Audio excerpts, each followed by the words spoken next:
Ska jag hoppa där nu?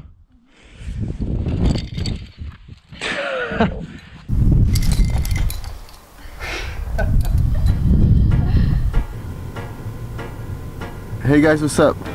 So I got up early to make this video and I drove to the small waterfall near Beek just to have a nice location to film, and turns out there's someone sleeping in the car, which they shouldn't.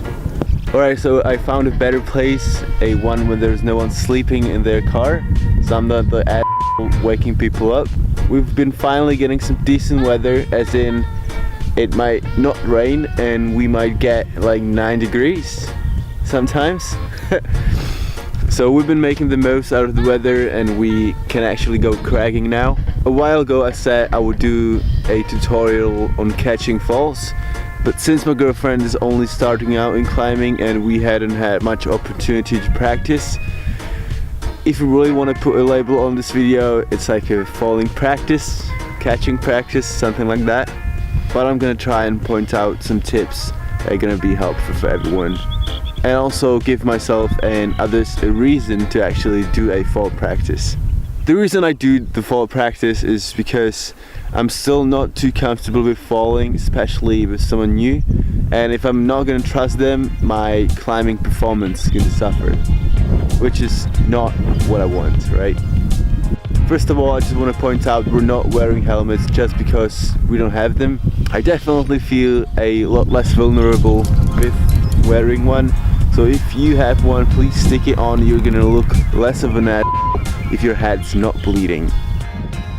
You'll want your knees slightly bent, because in that way you can react by either giving a soft catch, which is what we're doing in this video, or should a climber be above a ledge or close to the ground or close to whatever obstacle might be in the fall trajectory, you're gonna be able to take a couple steps back should you need it and give a hard catch.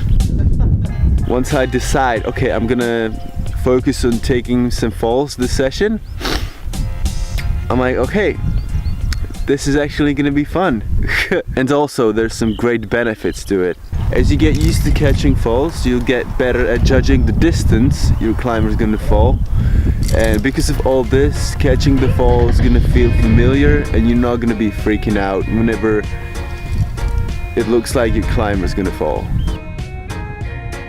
And as a climber, you'll learn to trust your belayer and the system.